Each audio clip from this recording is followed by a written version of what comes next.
नमस्कार विद्यार्थी मित्रांनो, स्वागत आहे तुमचं विद्याप्रबोधिनी या आपल्या एज्युकेशनल यूट्यूब चॅनेलवरती. आपण सामान्य विज्ञानासाठीची लेक्चर सिरीज सुरू केलेली आहे, ज्याच्यामध्ये आपण बायोलॉजी किंवा ह्यूमन ऑर्गन सिस्टीमचा हा एक सेक्शन कंप्लीट केलेला आहे आणि केमिस्ट्रीचा पार्ट सुरू केला आहे. तर केमिस्ट्रीमध्येच आज आपण अणूचे अंतरंग हा जो पार्ट आहे, तर याचा सुरुवातीचा जो थोडासा पार्ट आहे तो आपण डिस्कस करणार आहोत. याचे एक 3 पार्टमध्ये आपल्याला बघायचं आहे, ज्याच्यामध्ये हा पहिला पार्ट आज आपण बघतोय. तर बघा, पहिल्या ह्याच्यामध्ये आहे महर्षी कणाद. अणूचा शोध कुणी लावला तर महर्षी कणाद यांनी लावलेला आहे आणि त्यांच्या नावावरूनच त्याला कण असं आपण म्हणू शकतो. सर्व द्रव्ये अतिसूक्ष्म अविभाज्य कणांची बनलेली असतात. ही संकल्पना ख्रिस्तपूर्व 6व्या शतकातील भारतीय तत्वज्ञ कणाद यांनी मांडली. द्रव्याचे लहान कणांमध्ये विभाजन करायला एक मर्यादा आहे. सेकंड पॉइंट आहे, द्रव्य ज्या अविभाज्य कणांचे बनलेले असते त्यांना कणाद मुनींनी कण असे नाव दिलेले आहे. नेक्स्ट आहे, परमाणू हा अनाशवंत असतो, त्याला स्वतंत्र अस्तित्व नसते. आणि लास्ट आहे, भिन्न पदार्थांचे परमाणू भिन्न असतात. डेमोक्रिट्स यांनी काय सांगितलेलं आहे, तर मूलद्रव्याच्या लहान कणांना अणू असे नाव दिले, कारण ग्रीक भाषेत ॲटमॉस म्हणजेच अविभाज्य होय, यावरून ॲटम असे नाव अणूला पडले. नेक्स्ट आहेत जॉन डाल्टन. आता बघा, हा थेरॉटिकल पार्ट येतो, महर्षी कणाद, डेमोक्रिट्स. तर असे स्टेटमेंट सत्य की असत्य, ट्रू ऑर फॉल्स मध्ये आयोग विधानांमध्ये विचारू शकतं, त्यामुळे त्या कन्सेप्ट आपल्याला माहिती असणं खूप गरजेचं आहे. जॉन डाल्टन यांनी 1803 मध्ये अणु निर्माण करता येत नाहीत, तसेच त्यांचे लहान कणांमध्ये विभाजन करता येत नाही व ते नष्टही करता येत नाहीत असा सिद्धांत मांडला. कुणाचा आहे सिद्धांत हा? तर जॉन डाल्टन यांचा. म्हणजेच अणु निर्माण करता येत नाही किंवा नष्ट करता येत नाही किंवा त्याचं विभाजन करता येत नाही. तसेच काही विशिष्ट चिन्हांचा वापर करून मूलद्रव्ये दर्शवली. फॉर एक्झाम्पल, कॉपरसाठी तुम्ही बघू शकताय सर्कलमध्ये सी, दॅट इज कॉपीराईटचा जो आपला सिम्बॉल असतो तशा पद्धतीचं कॉपरला नोटेशन दिलेलं आहे. आणि हायड्रोजन सर्कलमध्ये एक डॉट असलेला सिम्बॉल, अशा पद्धतीचे सिम्बॉल्स यूज केलेले आहेत जॉन डाल्टन यांनी. नेक्स्ट बघूयात, डाल्टन यांच्या अणुसिद्धांताची आधार तत्वे काय होती. तुम्ही ब्रॅकेटमध्ये बघू शकता जॉन डाल्टन आणि यांचं अणुचं प्रारूप कसं होतं. एक सर्कल आहे प्लेन. द्रव्य हे अणूंचे बनलेले असते. अणू म्हणजेच द्रव्याचे लहानात लहान अविभाज्य कण होत. एका मूलद्रव्याचे सर्व अणू एकसारखे असतात, परंतु ते दुसऱ्या मूलद्रव्याच्या अणूपेक्षा निराळे असतात. म्हणजेच वेगवेगळ्या मूलद्रव्याचे अणू हे कसे असतात, निरनिराळे असतात. प्रत्येक मूलद्रव्याच्या अणूला विशिष्ट असे वस्तुमान असते, म्हणजे काही स्पेसिफिक मास एखाद्या अणूला असते. अणू हे अनाशवंत असतात. अणूंच्या संयोगातून रेणू तयार होतात. संयुगाचा सर्वात लहान कण म्हणजे रेणू होय. 2 अणू मूलद्रव्याचे एकत्र येतात आणि एक रेणू फॉर्म करतात. डाल्टनने अणूला भरीव गोलाची उपमा दिली. तुम्ही ब्रॅकेटमध्ये बघू शकता. नेक्स्ट बघूयात, थॉम्सन यांचे प्लम पुडिंग अणुप्रारूप. अणुसंरचनेचे पहिले प्रारूप म्हणजेच थॉम्सन यांनी 1904 मध्ये मांडलेले प्लम पुडिंग प्रारूप होय. आता ही जी माहिती आहे ही तुम्हाला स्टेट बोर्डमध्ये सुद्धा बघायला मिळेल.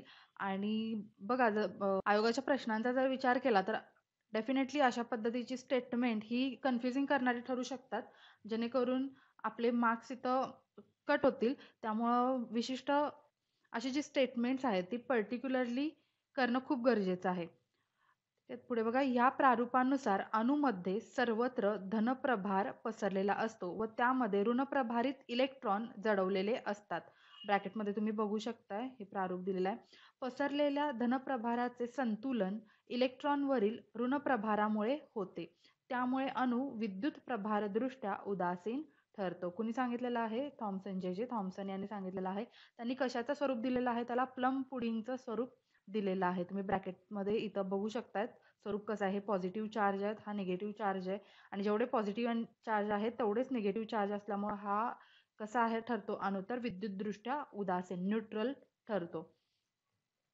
नेक्स्ट बघा, जे थॉम्सन यांचे स्टेटमेंट्स काय होते, तर अणूचे सर्वप्रथम भेदन करणारा माणूस असे थॉम्सन यांचे वर्णन करता येईल. थॉम्सन यांनी आधुनिक अणुसिद्धांताद्वारा ऋणप्रभारित कणांना म्हणजेच कॅथोड रेज इलेक्ट्रॉन म्हटले. कशाला तर ऋणप्रभारित निगेटिव्हली चार्ज पार्टिकल जे तर त्यांना इलेक्ट्रॉन म्हटलेलं आहे. अणु हा अविभाजनीय नाही. अणूचे विभाजन धन व ऋण विद्युत प्रभारित भागांमध्ये करता येते. अणु हा अविभाजनीय नाही. थॉम्सन यांनी अणूला कलिंगडाची उपमा दिली. तुम्ही जर हा व्ह्यू बघितला तर क्रॉस सेक्शनल असा कलिंगडासारखा सेक्शन दिसतं. हे ब्लॅक कलरचे आहेत, हे त्याचे बिया असतात, त्याच्या स्वरूपाचं स्ट्रक्चर असल्यामुळे याला कलिंगडाची उपमा दिलेली आहे. प्लम पुडिंग म्हणजे काय, तर तुम्हाला प्लम केक शब्द तुम्ही ऐकला असेल, तर हा गोड खाद्यपदार्थ आहे. ख्रिसमस या सणात बनवला जातो. पूर्वी पाश्चात्य देशात या पदार्थात प्लम या फळाचे सुकवलेले तुकडे घालत, हल्ली प्लम ऐवजी बेदाणे किंवा खजूर सुद्धा वापरतात.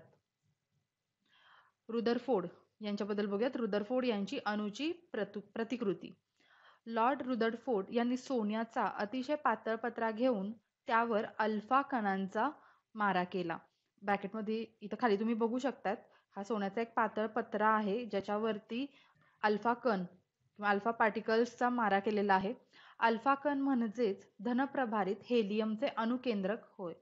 झिंक सल्फाइडच्या पडद्यावर अल्फा कण आदळताच त्या ठिकाणी क्षणभर प्रकाश चमकतो व चमकण्याच्या सहाय्याने अल्फा कण कसे विचलित होतात हे पाहताना लॉर्ड रुदरफोर्ड यांना पुढील गोष्टी आढळून आल्या.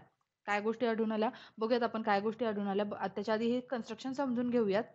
इथं एक रेडियमचा सोर्स आहे ज्याच्यामधून अल्फा पार्टिकल्स पास झालेले आहेत किंवा बाहेर पडलेले आहेत. तिथून एका सोन्याच्या पातळ पत्र्यावरती आदळतात आणि पुढे एक असं झिंक सल्फाइडचा पडदा आहे. त्या पडद्यावरती कशा पद्धतीचं आपल्याला आउटपुट दिसतं किंवा काय ऑब्झर्वेशन दिसतं त्याच्यावरून हा एक्सपेरिमेंट सांगितलेला आहे. बघूयात. तुम्ही बघू शकता इथं डायग्राममध्ये हे जे मधून पास होतात हे अल्फा कण आहेत आणि अल्फा कण पास झाल्यानंतर या झिंक सल्फाइडच्या पडद्यावरती ते दिसतंय आपल्याला लाईट, आणि जे डायव्हर्ट होतात ते थोड्या थोड्या वेळाने काही अंतरावरती पास झालेले दिसतात. इथं तुम्ही रेड कलरचे डॉट आहेत तिथं बघू शकता. तिथं ते काय होतात, पास होतात आफ्टर डायव्हर्जन. बघूयात काय त्याच्यामध्ये सांगितलेलं आहे. बहुसंख्य अल्फा कण मूळ कणांपासून विचलित न होता सरळ रेषेत आरपार जातात. आणि म्हणजे काय, मोस्टली जे आहेत ते डायव्हर्ट वगैरे न होता सरळ स्ट्रेट लाईन मध्ये आलेले आहेत. आणि थोड्या अल्फा कणांचा मार्ग मूळ मार्गापासून थोड्या अंशातून बदलतो.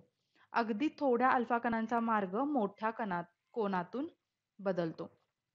अत्यंत अल्प अल्फा कणांचे विचलन 180 डिग्री मधून होऊन ते त्याच मार्गाने परंतु उलट दिशेने परत येतात. ठीक आहे.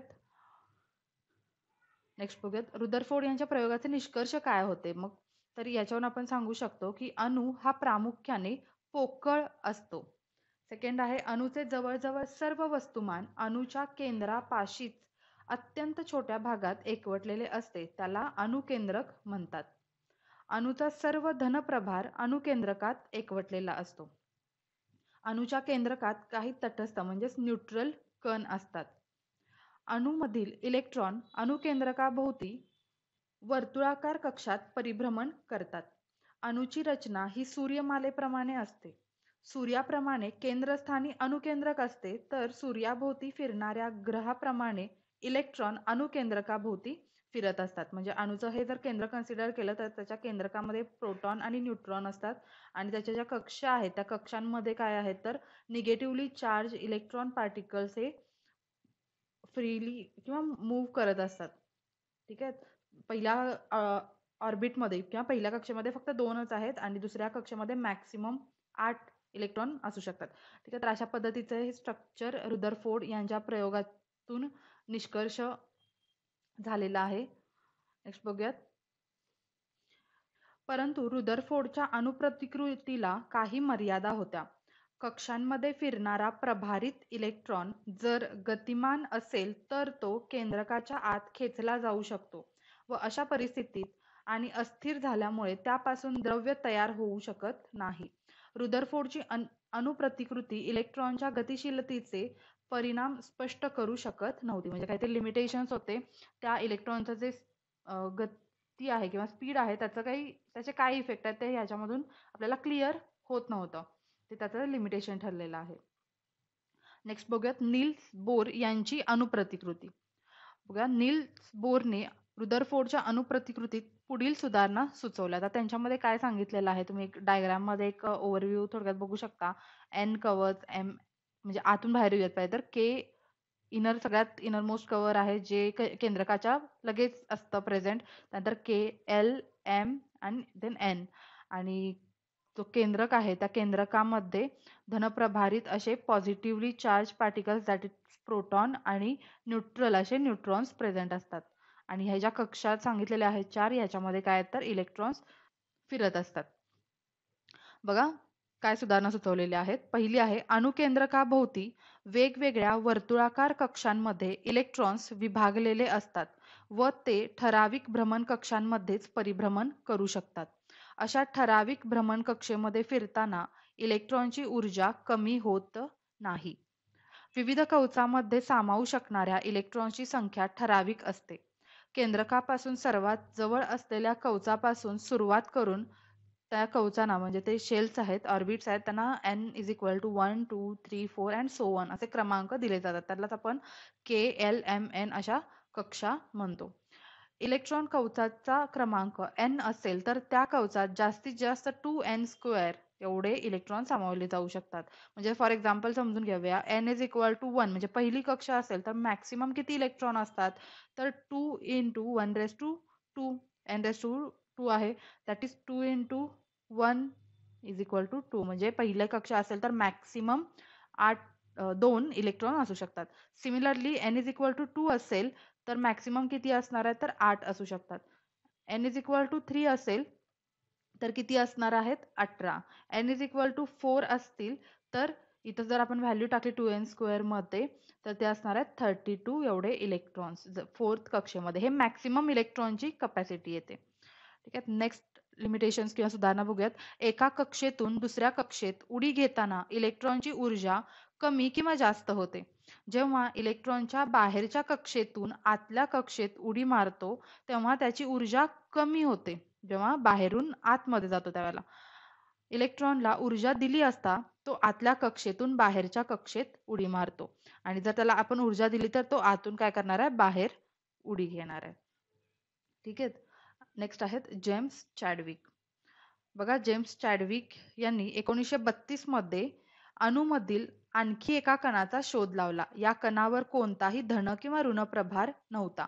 या कणाचे वस्तुमान जवळपास एका प्रोटॉनच्या वस्तुमाना एवढे होते. हा कण प्रोटॉन सोबतच अणुकेंद्रकात असतो. या कणाला त्यांनी न्यूट्रॉन असे नाव दिलेले आहे. म्हणजे न्यूट्रॉनचा शोध कोणी लावलेला आहे तर जेम्स चॅडविक यांनी 1932 मध्ये. तुम्ही साईडला इथं डायग्राम बघू शकता. Proton positively charge, electron negatively charge ऑर्बिटमध्ये आहेत आणि न्यूट्रॉन हे प्रोटॉन सोबतच अणूच्या केंद्रकामध्ये प्रेझेंट आहेत. नेक्स्ट बघा गोल्डस्टेन.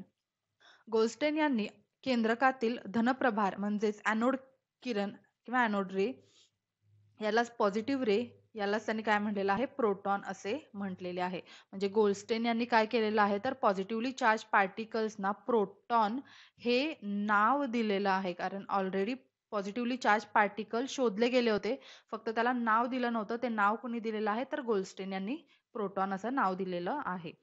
कधी तर 1888 आणि त्यांनाच त्यानंतर या ह्याला कॅनल रेज सुरुवातीला त्याचं नाव होतं, त्याचंच नाव नंतर काय झालेलं आहे प्रोटॉन असं दिलेलं आहे त्यांनी. ठीक आहे. अशा पद्धतीची ही थेरॉटिकल असा पार्ट होता. बघायला गेलं तर तसं एकदम सिंपल आहे, पण स्टेटमेंटचा विचार केला तर सत्य असत्य विधानांमध्ये आयोगानं ऑलरेडी विचारलेले आहेत आणि अशा पद्धतीचे विचारू शकतात. त्यामुळे कन्सेप्ट माहिती असून चूक होऊ शकते. तर ते टाळण्यासाठी पर्टिक्युलरली प्रत्येक सायंटिस्ट आणि त्यांचं जे काही स्टेटमेंट किंवा जे काही त्यांनी निष्कर्ष सांगितलेले आहेत किंवा लिमिटेशन्स असतील तर त्याचा अभ्यास करणं गरजेचं ठरतं. ठीक आहे. व्हिडिओ आवडला तर नक्की लाईक करा आणि आपल्या MPSC करणाऱ्या फ्रेंड्सपर्यंत शेअर करा. थँक्यू.